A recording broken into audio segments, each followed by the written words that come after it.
हिमाचल प्रदेश के पहाड़ों में बसा एक छोटा लेकिन रहस्यमय रेलवे स्टेशन है, बरोक स्टेशन।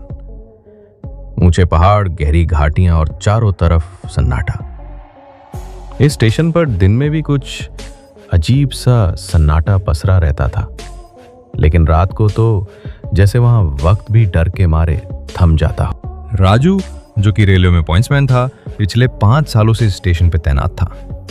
उसकी ड्यूटी थी ट्रेनों की पटरियां बदलना, सिग्नल की निगरानी करना और स्टेशन की सुरक्षा सुनिश्चित करना।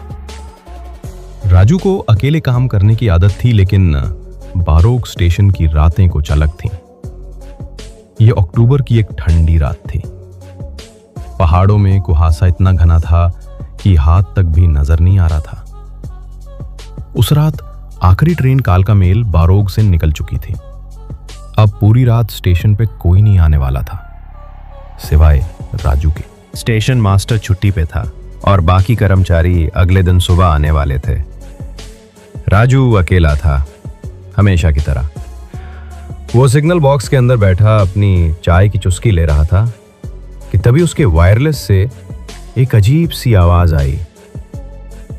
सिग्नल नंबर 3, पटरियां बदलो। राजू चौंका।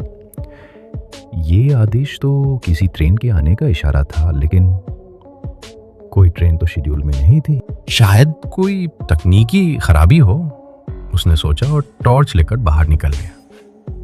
राजू जब प्लेटफॉर्म नंबर 3 की तरफ गया तो उसे वहां अजीब सी ठंडक महसूस हुई। हवा में सीलन थी, जैसे कोई सुरंग से बाहर आया हो। उसने देखा सिग्नल हरा हो चुका है, जबकि उसने कोई आदेश नहीं दिया था। और तभी एक तेज सीटी की आवाज गूंजी। एक पुरानी काली भाप वाली ट्रेन स्टेशन में घुस आई। ट्रेन के डिब्बे जंग लगे थे, खिड़कियां टूटी हुई और अंदर से अंधेरा था। लेकिन सबसे डरावनी बात यह थी कि ट्रेन में कोई यात्री नहीं था। राजू के पैर थम गए। ये ट्रेन कौन सी है और आई कहां से? वो डर और हैरानी से प्लेटफॉर्म पे खड़ा रहा। ट्रेन कुछ देर तक रुकी रही, फिर बिना कोई सिग्नल दिए अपने आप चल पड़ी, उसी सुरंग की ओर जिससे वो आई थी। बारोक स्टेशन के पास एक पुरानी सुरंग थी, बारोक टनल। कहा जाता था कि एक अंग्रेज इंजीनियर कर्नल बारोक ने इस सुरंग को बनाया था, लेकिन उसका नक्शा गलत था। जब उसे अपने काम में नाकामी मिली तो उसने इसी सुरंग में आत्महत्या कर ली। लोग कहते थे कि उसकी आत्मा अब भी सुरंग में भटकती है। राजू ने उस रात खुद ट्रेन को सुरंग में जाते देखा था। वो डर के मारे कांप रहा था, लेकिन उसने ठान लिया कि वो इस रहस्य की तह तक जाएगा। अगली रात राजू ने अपने साथ एक पुराना कैमरा, एक टॉर्च और कुछ पूजा की चीजें ले ली। उसका इरादा था उस ट्रेन का वीडियो रिकॉर्ड करना। रात 1 बजे वही सीटी फिर से गूंजी। वही ट्रेन, वही भाप, वही खौफ।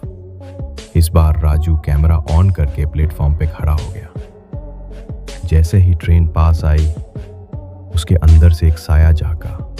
एक अंग्रेज अफसर की वर्दी में भूत। उसकी आंखें लाल, चेहरा सफेद और खून से सना हुआ। राजू का दिल जोर जोर से धड़कने लगा, पर उसने कैमरा नीचे नहीं किया। साया धीरे धीरे उसकी ओर बढ़ने लगा। तभी, तुम क्यों आए हो यहां? ये मेरा इलाका है, साया गूंजते स्वर में चिल्लाया। राजू ने कांपते हुए जवाब दिया, मुझे सच जानना है, लोग डरे हुए हैं। साया हंसा, एक डरावनी गूंजती हंसी। मैं बारोक हूं, इस सुरंग ने मेरी जान ली थी। अब मैं हर रात लौटता हूं उन गलियों में जहां मैं जीता था। सच सामने आया। उस रात राजू को पता चला कि कर्नल बारोक की आत्मा हर साल अक्टूबर में उसी ट्रेन से लौटती है, जो कभी ब्रिटिश राज के समय डेड मैन एक्सप्रेस कहलाती थी। उस ट्रेन में अंग्रेज अफसरों की आत्माएं सफर करती थीं, जो या तो मारे गए या जिन्होंने आत्महत्या कर ली थी। राजू ने जो वीडियो बनाया था उसमें साया धुंधला नजर आया।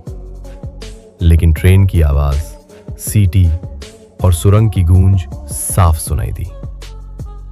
राजू ने अगली सुबह अपने सीनियर अधिकारियों को सब कुछ बताया, लेकिन वीडियो रिकॉर्डिंग देखते ही सब चुप हो गए। कोई कुछ बोल नहीं पाया। रेलवे ने बारोक स्टेशन पर रात की ड्यूटी बंद कर दी। अब वहां रात में कोई नहीं रुकता। और राजू ने तबादले की अर्जी दे दी। उसने कहा, कुछ साए होते हैं जो चैन से सो नहीं पाते, और कुछ स्टेशन होते हैं जो सिर्फ रास्ते नहीं होते, वो दरवाजा होते हैं किसी और दुनिया का। हर जगह की एक कहानी होती है, और कुछ कहानियां कभी खत्म नहीं होती। बारोक स्टेशन भी ऐसी ही एक कहानी है, जहां भूत सिर्फ डराते नहीं, अपनी अधूरी दास्तान भी सुनाते हैं।